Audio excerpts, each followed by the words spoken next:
forward, Aiden Fink. Aiden, you've been one of the highlight players, putting up a lot of points. Do you think that that speaks volumes to how you play every day?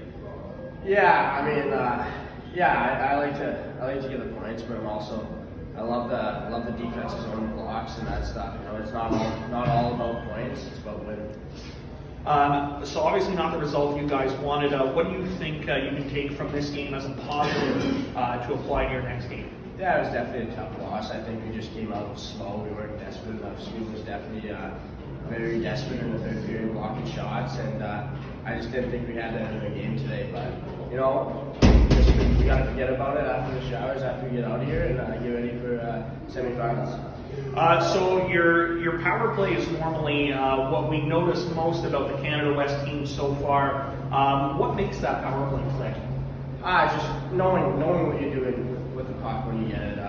It's got to be fast, and you got to have the mentality of a shot threat, but also you got to know where the puck needs to go next. What player in the NHL currently would you compare yourself to? I would compare myself to Matt Barzal. I feel like he keeps pucks alive in the offensive zone. He's skilled. He's got hockey IQ. He's fast. He's a good skater, and he uses his ability. All right, we're joined by Team Canada West forward Sam Huck. Sam, obviously not the outcome you guys wanted tonight, losing to Team Sweden. What positives can you take from this game? I just think in the third period we came out and played all game, which unfortunately we couldn't do the whole game, but it shows that we were in the game at the end, and that's what we do what we did in the third period.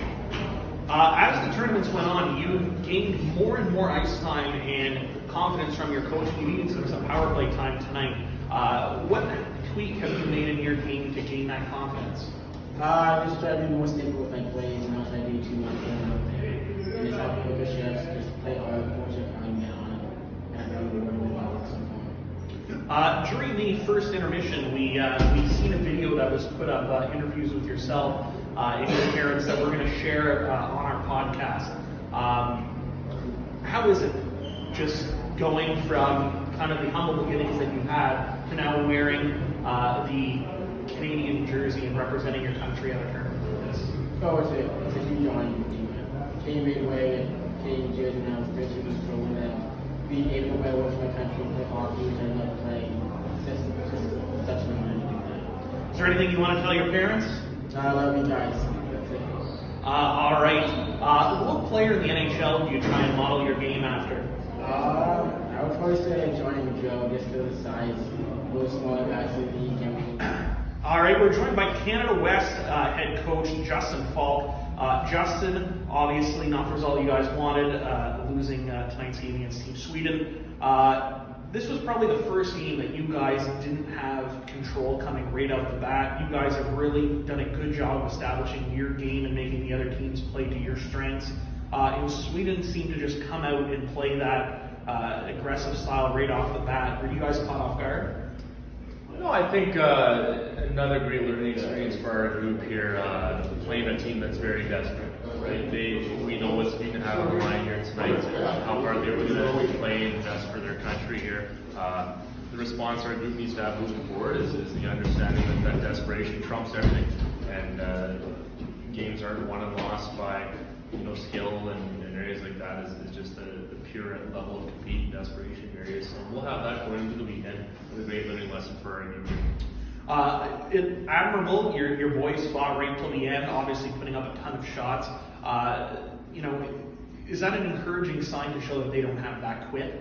Oh, we like I said, we made some good adjustments in the third. I really liked our game in the third. We were playing north, and we were playing fast, transitioning. We were getting a lot more pucks and rubber on net and bodies and traffic to the paint. But you saw the level of desperation of the Swedes there tonight, willingness to block shots and lay it on the line and dive to get pucks out of the zone. And when you're playing a team that's fight for their lives, that's what's to be expected. And the maturity and the challenge for a group here to respond here now going to the weekend is to have that same level of response. Your power play has been your bread and butter throughout the tournament.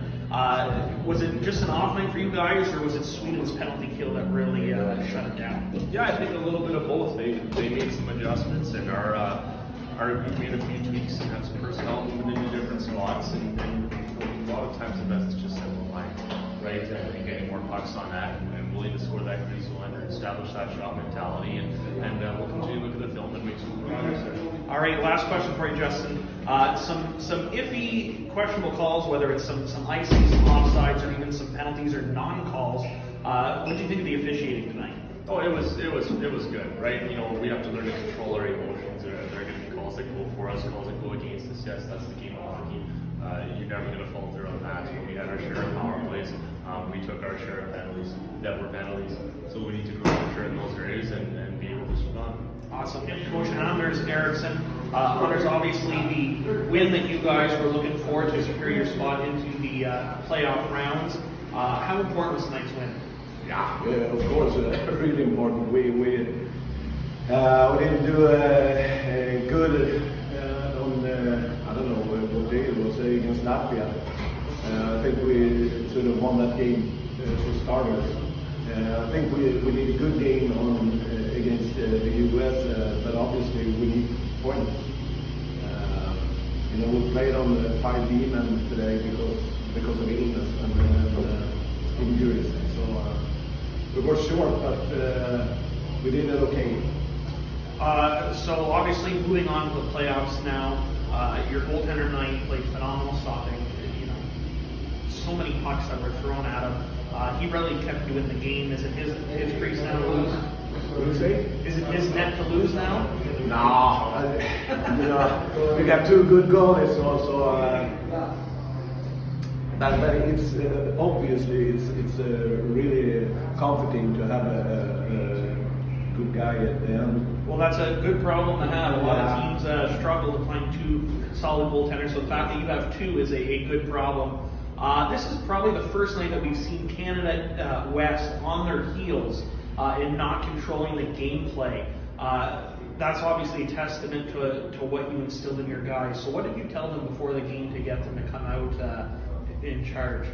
First of all, the guys are really competitive, so I didn't need to pull so much strings. But you know, in the beginning of the game, of course, we scored both in power play and we scored in PK too.